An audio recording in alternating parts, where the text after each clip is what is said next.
Right, how is it going, lads? Today we're going to be talking about One Piece 1068, I believe. This chapter was really cool, but really quick, one thing I really loved about this chapter was I forgot how actually funny Kaku was.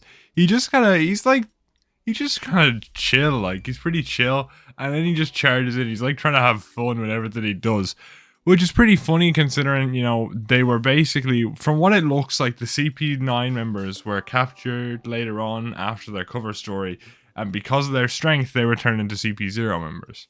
Do you know what I mean? That's what it looks like to me, and it suited Lucci just fine, obviously, because we see he's just kind of he's not speaking, he's just doing his job. He's like, yeah, alright, bam, and he just kills someone, and then he's like, bam, bam, he kills the Vegapunk.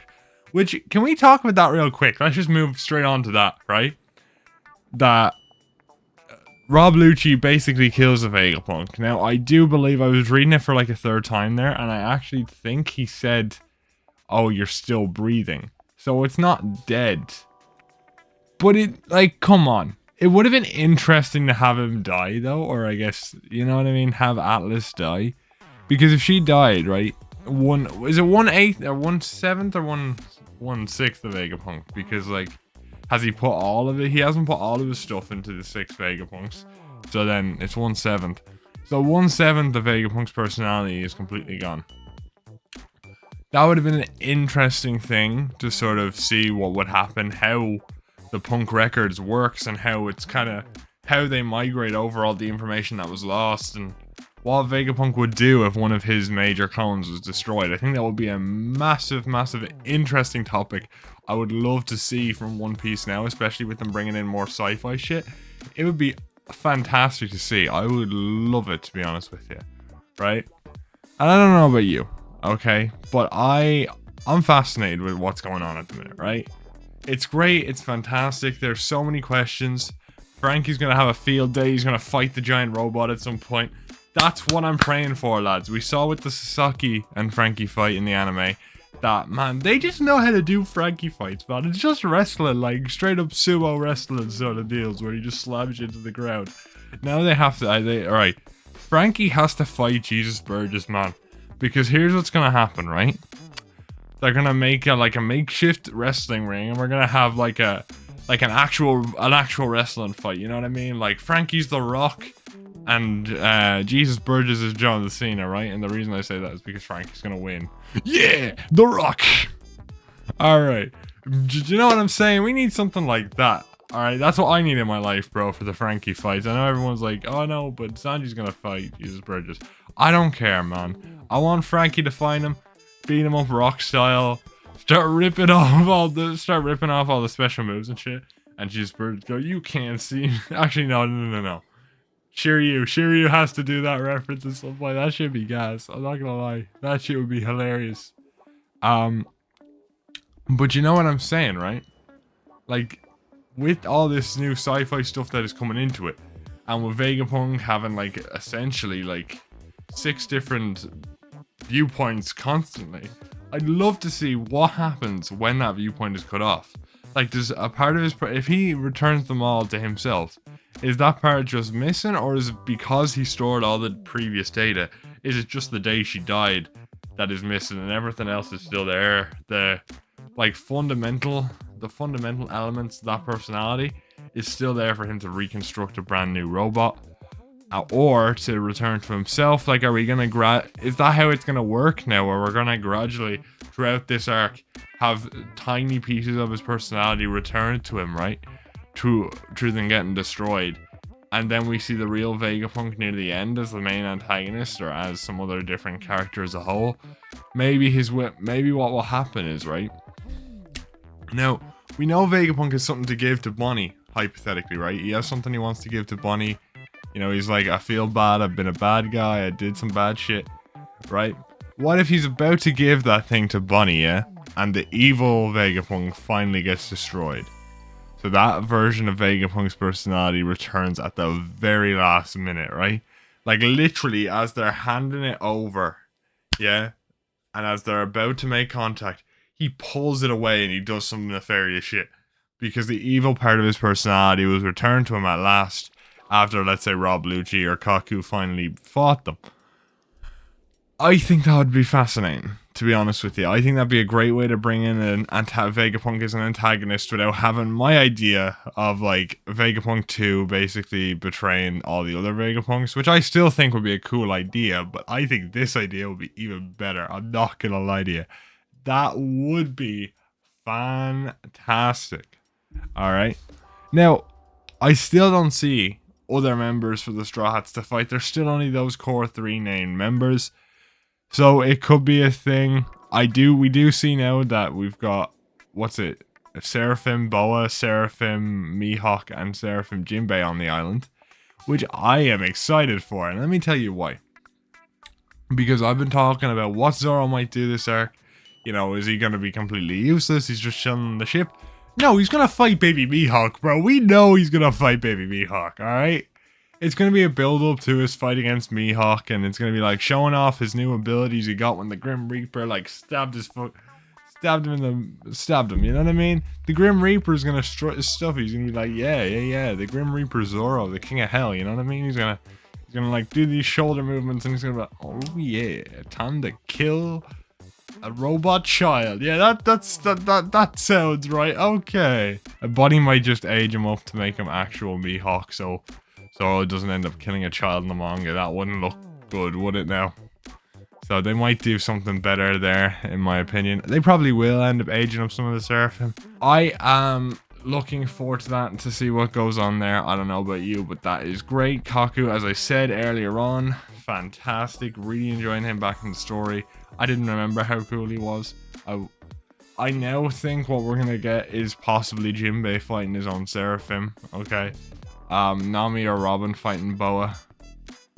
And we obviously get Zoro fighting Mihawk, and then we have Frankie probably.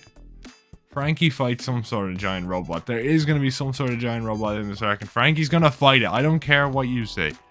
He's going to fight some sort of giant robot this arc. I don't care what it is. It's happening, and no one can convince me otherwise. Yeah? Alright.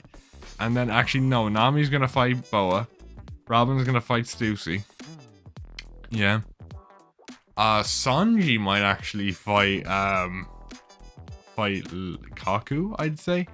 Yeah. I'd say he'd fight Kaku. I don't know why. I feel like he will. And then we might have it where it looks like they're setting up Luffy versus Lucci again, which I know a lot of people were saying might not happen. Even I'm saying he's gonna end up fighting Smoker for whatever reason, and it's gonna be like a parallel of Logtown. Because they're obviously trying to fool you into thinking he's setting this up. But I'm just thinking who else could fight Lucci, right? Because I could switch it where Sanji's fighting Thing and Frankie's fighting Kaku, but I don't really know if that would work. I could see Jinbei fighting Lucci, mainly because of Who's Who being his previous opponent and bringing up Lucci in that fight. I could definitely see that working, where it's like, alright, since we brought up Rob Lucci in the Who's Who fight, then we can have him fight Jinbei, and it makes thematic sense or whatever.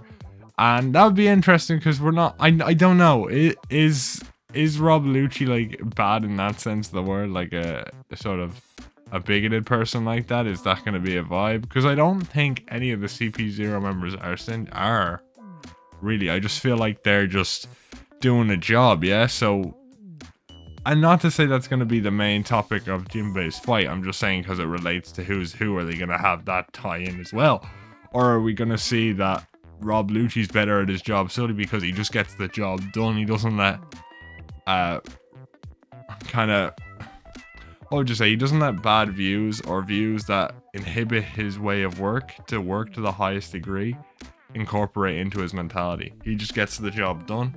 And maybe we see a better fight where maybe Jinbei starts to respect Rob Lucci compared to Who's Who at the end of the fight, Jinbei was just like, step away, man, I'm gonna get rid of you now.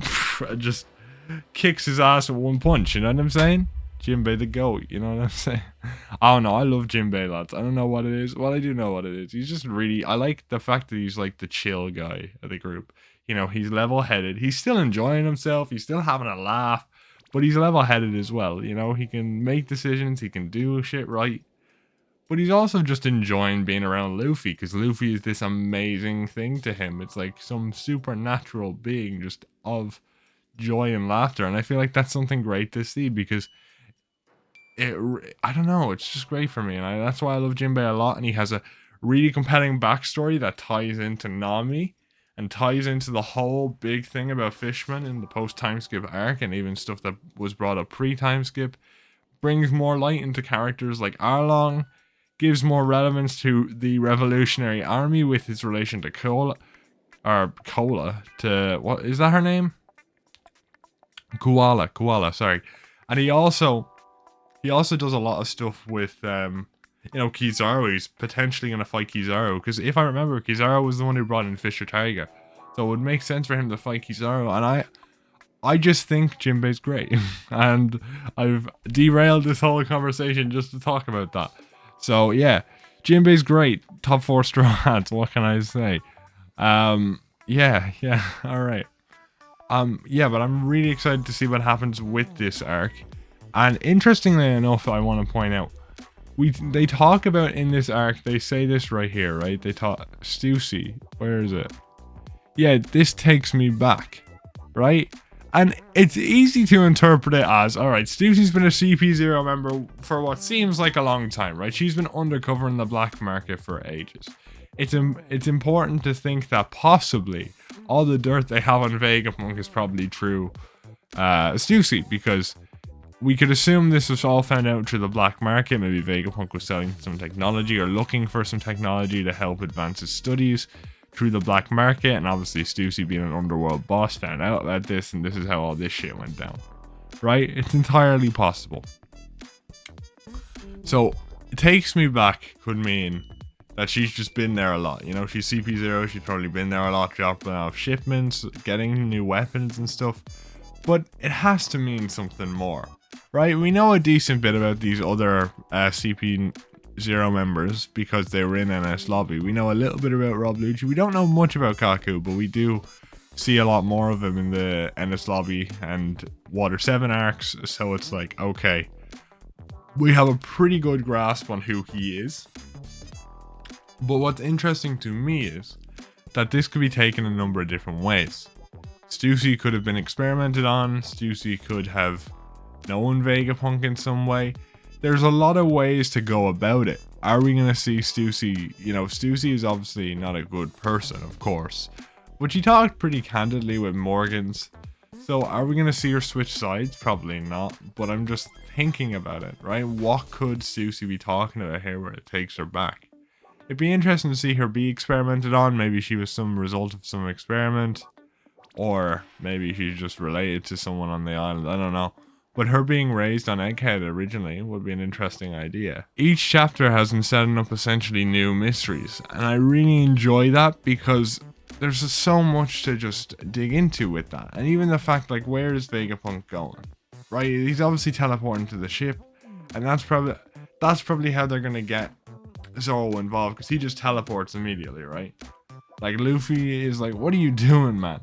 Okay, so Vegapunk is now probably on the ship, or it's probably gonna end up in like CP0's hands or something because he teleports to the wrong ship, because we saw his teleportation ability. It's kind of shit, I'm not gonna lie. So it'll be interesting to see there if we have Zoro get involved that way. Maybe he misinterprets Vegapunk, maybe he harms Vegapunk, maybe he does something. Actually, we don't know what this is, but this is really interesting, because what we might see here is Zoro talking to Vegapunk about the smile fruits, because we know he has something to ask Vegapunk, and I'm assuming it's about the smiles and stuff, right? Because, and fucking Thing was like, yeah, okay, that's fine, I'll answer your question when you get up here. But he stayed on the ship, right? So if Vegapunk teleports to the Sunny and Zoro's there, Zoro will get an answer to that question. And I think that will be a very interesting chapter, no matter what question that is. Right? And I'm excited to see where that goes, if I'm going to be honest.